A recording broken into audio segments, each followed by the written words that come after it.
Hi friends, welcome to Mamiyars kitchen.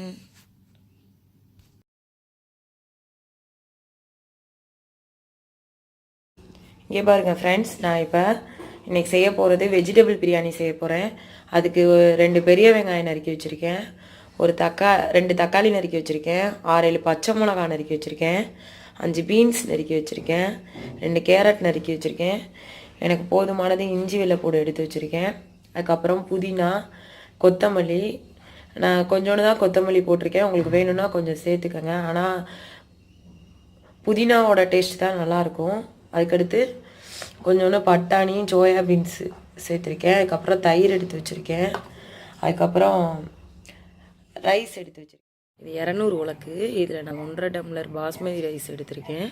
இப்போ இதுக்கு தேவையான அளவு தான் நம்ம வெஜிடபிள்ஸ் எடுத்து வச்சுருக்கோம். 1/4 மணி நேரத்துக்கு முன்னாடியே தண்ணி ஊற்றி ஊற வச்சிடணும்.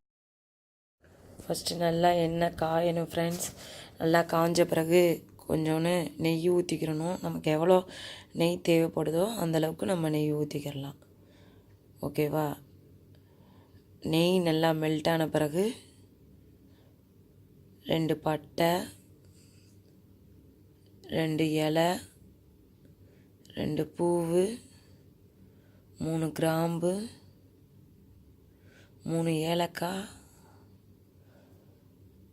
எல்லாம் சேர்த்து நல்லா வணக்கிக்கிறணும் ஃப்ரெண்ட்ஸ்.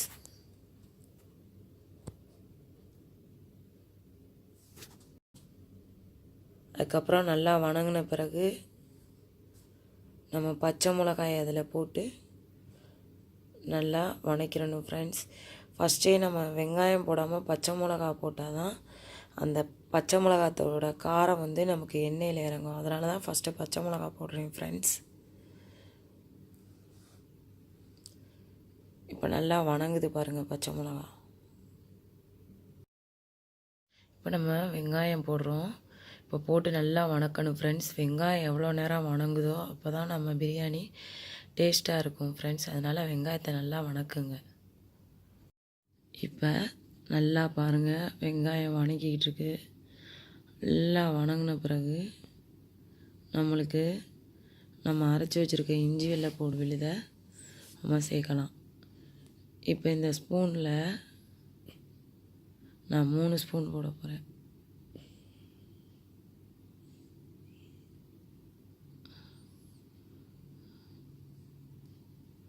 ஸ்பூன் போட்டாச்சு ஃப்ரெண்ட்ஸ்.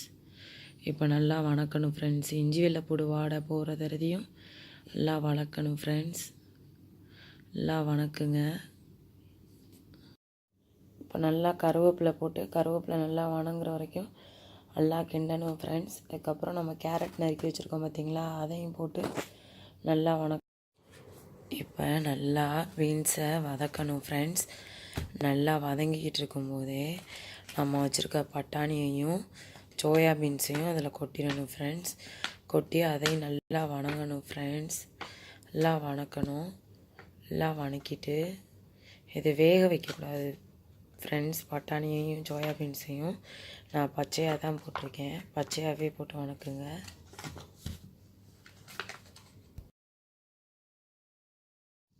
இப்போ பாருங்கள் ஃப்ரெண்ட்ஸ், நான் எல்லா காயும் வணக்கிட்டு லாஸ்ட்டாக தான் தக்காளி போட்டு வணக்குறேன்.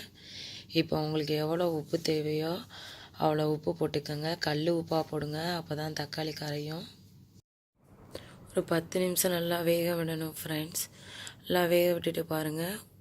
1 ஸ்பூன் சோம்பு பொடி, 1 ஸ்பூன் ஜீரக பொடி,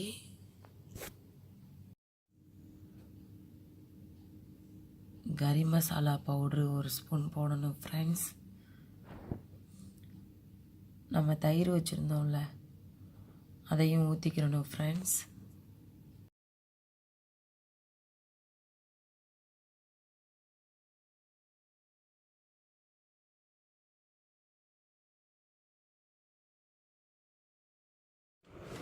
நம்ம வச்சுருந்தோம்ல ஃப்ரெண்ட்ஸ் புதினா கொத்தமல்லி 2யும் போட்டு நல்லா வணக்கணும் ஃப்ரெண்ட்ஸ்.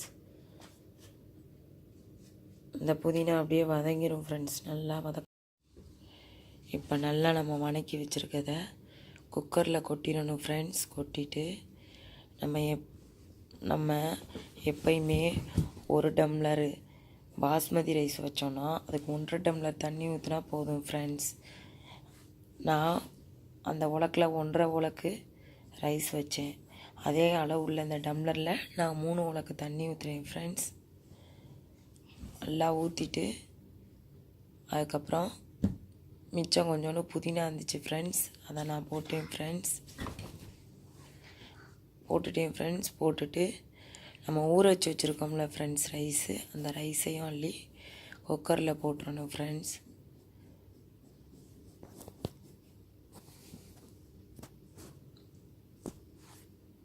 போட்டுட்டு ஓகே ஃப்ரெண்ட்ஸ், இப்போ வெஜிடபிள் பிரியாணி ரெடி ஆகிடுச்சு. ரெசிபி உங்களுக்கு பிடிச்சிருந்தா பெல் பட்டனை கிளிக் பண்ணுங்கள் ஃப்ரெண்ட்ஸ். சப்ஸ்கிரைப் கொடுங்க ஃப்ரெண்ட்ஸ்.